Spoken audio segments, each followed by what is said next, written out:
So the girls are fighting. Nicki Minaj and Megan Thee Stallion seem to have this like one-sided beef going on, and I think we as people on the sidelines can learn quite a bit from these two women. If you don't know what's been going on, I'll gladly recap. Hey girl, have you seen my videos I've been sending you? Oh, whatever. Anyways, this has been all over my feed, but basically it starts with Megan Thee Stallion dropping her new song His, and there's a line that goes like, "These hoes don't be mad at Megan, these hoes mad at Megan Law." Now, if you didn't know, Megan's Law is the reason why we have a certain registry list. You know, girl, you know that list. And apparently her husband and her brother are both on that list. So she took that very direct, very personal, and went straight online to, like, in a spiral. She's spiraling, and like a lot happened on her life.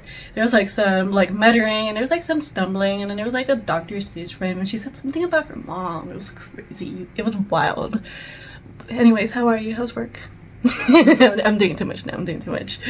Love spilling tea. Well, this is actually milk though. I don't drink tea. I was just feeling for some milk. I'm not weird though. I don't just drink milk for fun. I'm not like, oh, milk, it's so fun, what a hoot. Like, you know, sometimes I'm just feeling a particular beverage, and that beverage happens to be milk, you know? Like, it's 5 minutes later. I mean, milk is good for you. It's a great source of calcium, and I've never broken a bullet in my life. I'm not gonna psychoanalyze them because I'm not a doctor. I don't know them. I'm just a girl in my room, like literally just a girl in my room, in my pajamas. Just rolled out of bed and decided to gossip, you know? And there's even more gossip surrounding this. It's just like a lot of negative things. And I just thought we should just take what we're seeing and, you know, draw our own conclusions from that and see how we could simplify that in a way where we could relate to it. I think we can learn a lot from Nicki. You know, I know most of us wouldn't go online and spiral the moment someone calls us out on our BS. No. But maybe there's something in our lives, some toxicity that we're enabling, and maybe one day someone is going to call you out on that. So how should we like move on from that, and how do we react when we're confronted on the darker parts of us?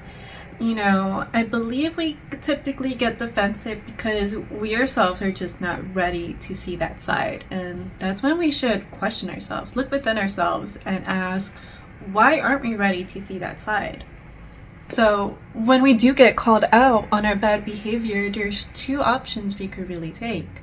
You know, we could take Nicki's option, double down, victimize ourselves, you know, project and fight back. But there is another option we could take, and that's really just being like for real for ourselves, you know? Like, be real with yourself. Look at yourself and take responsibility for the person you are, all sides of you, because you are all of you. You know, you're not just the good, you're not just the bad, the ugly, the confusing, the awesome. You're all parts of yourself. You're the sum of your whole. We need to be honest and upfront with ourselves and really see like who we are and what we're representing. Because people are always going to try and throw that in our face. And we need to make sure if we're ready to accept that. And if we're not, we need to change that. We need to grow away from that. And that's why we need to accept when we make mistakes, and that's how we learn and grow from them. You know, sometimes we just gotta say, I messed up. Sometimes we just gotta say, I'm not doing as good, I'm not supporting the right person, I'm not being a person with the most upstanding morals. And if we really do want to do better, we need to accept when we're doing wrong. You know, that seems like a very like obvious, you know, thing to point out. I think it is a bit obvious, but you know, some people don't. I mean, she doesn't. That's why we're here. There's someone who's just still figuring things out. We're all going through life for the first time, and sometimes we just need another person to, you know, look at them and say, grow up. Another lesson here that I think we could take away is stop wasting energy trying to get back at people who clearly just don't care about you. Scenario: you have an ex, you have a boyfriend, toxic guy in your life, right? And he's done you so dirty so many times. You're like, I'm tired of this. I want to give him a taste of his own medicine. I want to get back at him. Let him feel what I feel. The problem with that is likely doesn't work. They're likely not going to hurt as much as you hurt because they never cared as much as you cared, right? You can't hurt someone that doesn't care.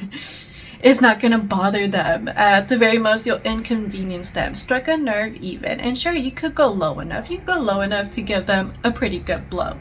But like, are you really willing to just showcase the worst of yourself? Because if you are, you've lost. You've lost. Straight up, like, if they straight up cared enough to be hurt by you, you wouldn't even have to be in the position to have to get back at them.